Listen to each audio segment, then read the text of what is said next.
नमस्कार, आप देख रहे हैं न्यूज 18। मैं हूं आपके साथ मेनका चौधरी और आप देख रहे हैं हमारी स्पेशल रिपोर्ट डर का सरेंडर। धनंजय जेल के अंदर। उत्तर प्रदेश में माफिया राज पर योगी सरकार के प्रहार से बदमाश बेहाल हैं। सरकार के हंटर और पुलिस के एक्शन से बचने के लिए गुंडे बदमाश या तो महफूज ठिकाना तलाश रहे हैं या फिर जान बचाने के लिए रहम की भीख मांग रहे हैं। आज भी उत्तर प्रदेश में एक बाहुबली डर के मारे सरेंडर करने को मजबूर हुआ। ये कोई और नहीं बल्कि पूर्वांचल में अपना गुंडा राज कायम करने वाला पूर्व सांसद धनंजय सिंह है। 2 दशक पहले पुलिस को पस्त करने वाला धनंजय सिंह अब पुलिस के डर से ही जेल में छिपने को मजबूर हुआ है। अजीत सिंह हत्याकांड में नाम आने के बाद से ही लखनऊ पुलिस धनंजय सिंह की तलाश कर रही थी। इससे घबराकर पूर्व सांसद प्रयागराज पहुंचा और एमपी एमएलए कोर्ट में चुपचाप सरेंडर कर दिया।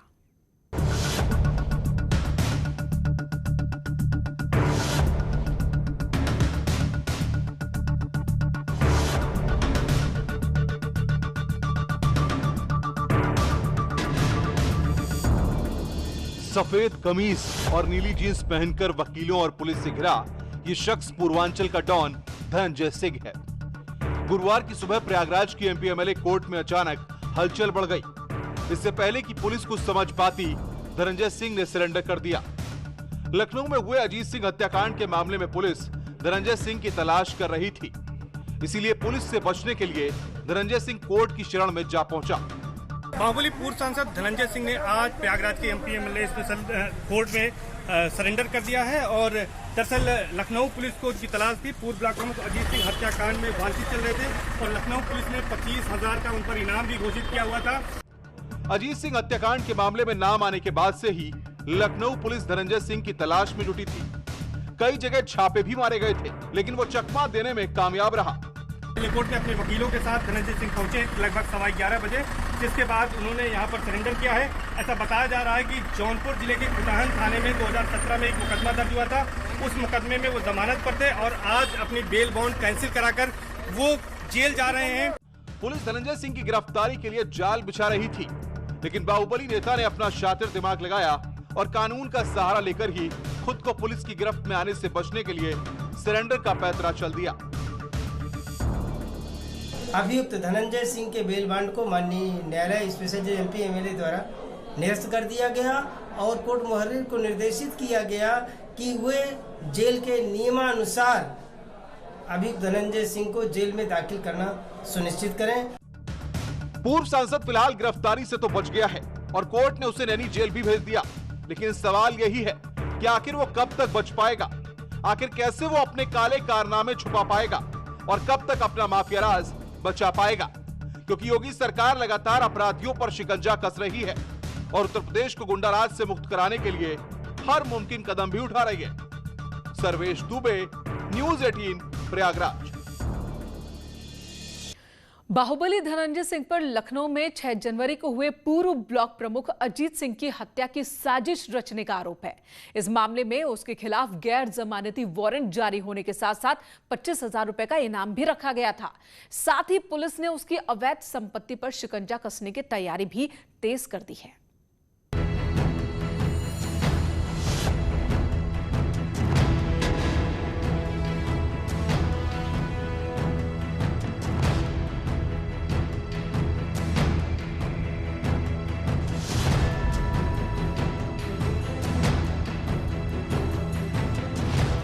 धनंजय सिंह पूर्व सांसद हैं, लेकिन अपराध की दुनिया से उसका पुराना नाता है। इस बाहुबली नेता पर ताजा आरोप लखनऊ में 6 जनवरी को हुए अजीत सिंह हत्याकांड की साजिश रचने का है। इसी मामले में धनंजय सिंह के खिलाफ लखनऊ की सीजेएम कोर्ट ने गैर जमानती वारंट भी जारी किया था। लखनऊ पुलिस ने धनंजय सिंह को आईपीसी की धारा 302, 307 समेत कई धाराओं में आरोपी बनाकर उसकी तलाश तेज की। लखनऊ पुलिस ने धनंजय सिंह को अजीत सिंह की हत्या की साजिश रचने का आरोपी बनाया है। लखनऊ पुलिस के सूत्रों के मुताबिक उनके पास विवेचना के दौरान ऐसे कई तथ्य और सबूत मिले हैं जिससे यह साबित हो रहा है कि धनंजय सिंह अजीत सिंह की हत्या की साजिश रचने में शामिल था। 3 मार्च की रात पुलिस की स्पेशल टीम ने पूर्व सांसद के गुडम्बा सुल्तानपुर रोड स्थित सूर्या अपार्टमेंट और शारदा अपार्टमेंट समेत कई जगहों पर छापेमारी की। हालांकि पुलिस को तब कामयाबी नहीं मिली। लेकिन धनंजय सिंह की कई अवैध संपत्तियों के बारे में जानकारी जरूर मिली। पुलिस का दावा है कि कई शहरों में धनंजय के फ्लैट, फार्म हाउस और संपत्तियों का ब्यौरा जुटाया गया है। साथ ही इनकम टैक्स और ईडी को भी इस बारे में जानकारी दी गई ताकि अवैध संपत्ति की बारीकी से जांच हो सके और धनंजय सिंह पर शिकंजा कसा जा सके। धनंजय सिंह, उसकी जितनी भी अवैध संपत्तियां हैं उसके बारे में हम लोग पता कर रहे हैं, जिसमें से हम लोग अभी कई सारे फ्लैट्स, कई सारे फार्म हाउसेस विभिन्न जिलों में और विभिन्न राज्यों में पता कर पाने में सफल हुए हैं, जो संभावित इनके संपत्तियां हैं। और भी हम संपत्तियां इनकी खोज रहे हैं और इसके लिए भी हमने इनकम टैक्स डिपार्टमेंट और ईडी डिपार्टमेंट को इसके जब्तीकरण के लिए लिख दिया है। पुलिस ने धनंजय सिंह को गिरधारी के बयान के आधार पर हत्या की साजिश में शामिल होने का आरोपी बनाया था। गिरधारी भी अजीत सिंह हत्याकांड का आरोपी था, जिसे फरवरी में एनकाउंटर के दौरान पुलिस ने मार गिराया था। उसके बाद से ही पुलिस ने धनंजय सिंह पर शिकंजा कसने की तैयारी शुरू कर दी थी, लेकिन धनंजय सिंह लगातार पुलिस को चकमा देता रहा। पुलिस को अब मृतक गिरधारी की अवैध संपत्ति के बारे में भी जानकारी मिली है और उसकी भी जांच की जा रही है। मृतक गिरधारी, इसके भी परिवारजनों के पास बहुत सारी संपत्ति होने की सूचना प्राप्त हुई है। इन संपत्तियों को भी हम लोग खोज रहे हैं और इनके लिए भी सिफारिश लिख के भेज दी गई है। जितनी भी इनकी संपत्तियां हैं जो परिवार वालों के पास है और जो अवैध धन से अर्जित की गई हैं, उन सब की जब्तीकरण की कार्रवाई पूर्ण की जाएगी। अजीत सिंह हत्याकांड में नाम आने के बाद से ही धनंजय सिंह फरार चल रहा था। धनंजय सिंह पर अजीत की हत्या के लिए शूटर्स का इंतजाम करने और उन्हें मदद पहुंचाने का आरोप है, इसीलिए पुलिस धनंजय सिंह की तलाश कर रही थी। 6 जनवरी की देर शाम पूर्व ब्लॉक प्रमुख अजीत सिंह की ताबड़तोड़ गोलियां बरसाकर हत्या कर दी जाती है। लखनऊ पुलिस आरोपियों पर दबाव बढ़ाती है तो 11 जनवरी को शूटर गिरधारी नई दिल्ली में पिस्टल के साथ गिरफ्तार होता है और 14-15 फरवरी की दरमियानी रात पुलिस एनकाउंटर में मारा जाता है गिरधारी। 20 फरवरी को बाहुबली पूर्व सांसद धनंजय सिंह के खिलाफ लखनऊ की कोर्ट से गैर जमानती वारंट जारी होता है और 5 मार्च को धनंजय सिंह एक पुराने मामले में जमानत कटवाकर जेल चला जाता है और इस घटनाक्रम से ही कायम हो जाता है लखनऊ पुलिस का दबदबा। धनंजय सिंह भले ही पुलिस को चकमा देने में कामयाब रहा हो, लेकिन उसकी मुश्किलें अभी कम नहीं हुई हैं। पुलिस की ओर से लगातार कार्रवाई की जा रही है। फिलहाल उसकी अवैध संपत्तियों पर शिकंजा कसा जा रहा है और माना जा रहा है कि उसके पूरे काले साम्राज्य पर शिकंजा कसा जाएगा और उसका हाल भी वही होगा जो उत्तर प्रदेश में अतीक अहमद, मुख्तार अंसारी या दूसरे माफियाओं का हुआ है। लखनऊ पुलिस ने धनंजय सिंह की गिरफ्तारी पर 25,000 रुपए का इनाम रखा था। इसी के साथ ही लखनऊ में उसके 4 ठिकानों पर दबिश दी गई। जौनपुर और नई दिल्ली में भी लखनऊ पुलिस की टीम ने डेरा डाल लिया था। लखनऊ पुलिस का दबाव बढ़ा तो धनंजय सिंह ने कोर्ट में सरेंडर कर दिया। कैमरामैन शरद तिवारी के साथ ऋषभ त्रिपाठी, न्यूज़ 18, लखनऊ। धनंजय सिंह का अपराध से पुराना नाता है और जुर्म की दुनिया में अपना दबदबा कायम रखने के लिए उसने सियासत का भी सहारा लिया। धनंजय सिंह उत्तर प्रदेश विधानसभा का सदस्य भी रहा और बीएसपी के टिकट पर लोकसभा तक भी पहुंच चुका है। पूर्वांचल में उसकी सियासी पकड़ काफी गहरी रही है। अपने राजनीतिक कद का फायदा उठाकर ही उसने काला साम्राज्य खड़ा किया और कई वारदात को अंजाम दिया। धनंजय सिंह यानी पूर्वांचल में अपराध की दुनिया का वो चेहरा जिसने सियासत के सहारे अपनी सल्तनत खड़ी करने में पूरी ताकत लगाई। बाहुबल के दम पर ही धनंजय सिंह पहले विधानसभा और फिर संसद तक जा पहुंचा, लेकिन जुर्म की दुनिया से उसने अपना नाता नहीं तोड़ा। धनंजय सिंह ने छात्र राजनीति के साथ ही अपराध का दामन थामा और यहीं से वो सक्रिय राजनीति में भी शामिल हो गया। जौनपुर के टीडी कॉलेज और फिर लखनऊ यूनिवर्सिटी की छात्र राजनीति में शामिल होने वाले धनंजय ने मंडल कमीशन का विरोध करने से अपने सार्वजनिक जीवन की शुरुआत की। लखनऊ यूनिवर्सिटी में ही उसकी पहचान बाहुबली छात्र नेता अभय सिंह से हुई और यहीं से धनंजय भी दबंग राजनीति का नया चेहरा बन गया। कुछ ही सालों में लखनऊ के हसनगंज थाने में उन पर हत्या और सरकारी टेंडरों में वसूली से जुड़े आधा दर्जन मुकदमे दर्ज हो गए।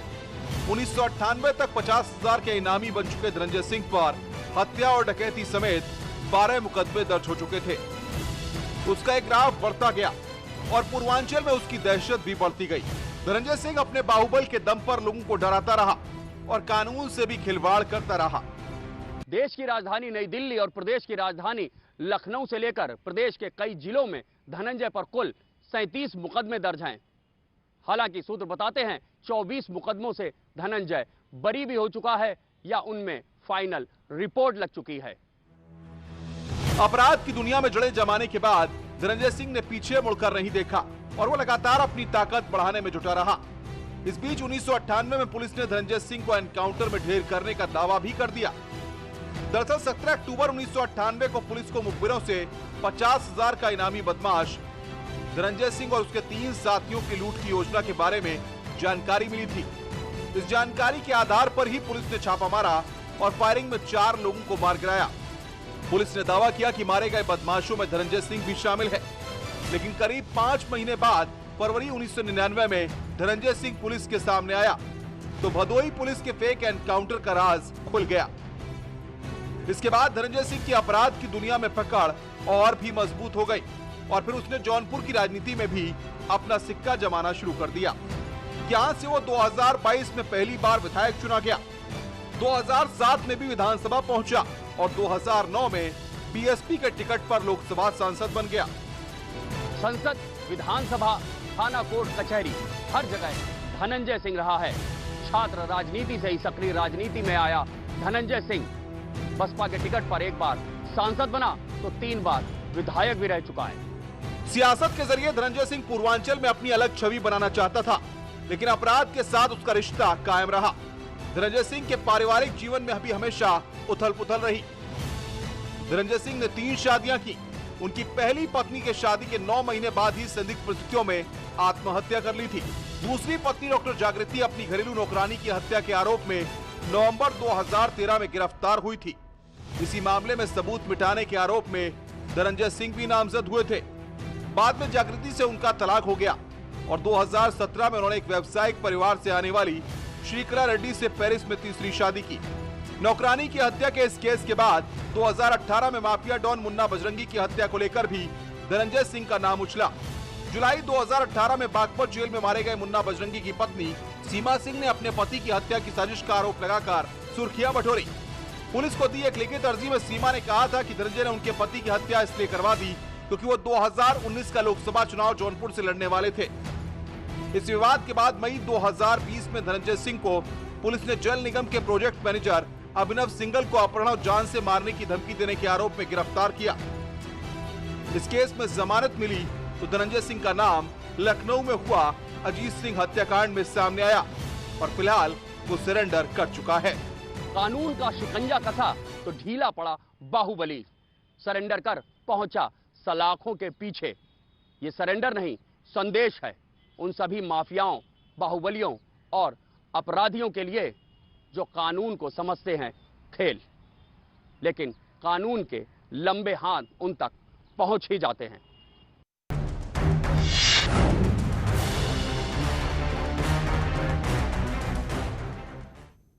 उत्तर प्रदेश में धनंजय सिंह जैसे बाहुबलियों पर शिकंजा कसने के लिए योगी सरकार लगातार कड़े कदम उठा रही है। सरकार की सख्ती का ही असर है कि मुख्तार अंसारी जैसे माफिया उत्तर प्रदेश की जेल में रहने से भी घबरा रहे हैं। अतीक अहमद जैसे डॉन की संपत्ति पर बुलडोजर चल रहा है और इतना ही नहीं, कानून व्यवस्था सुधारने के लिए पुलिस लगातार बदमाशों का एनकाउंटर कर रही है।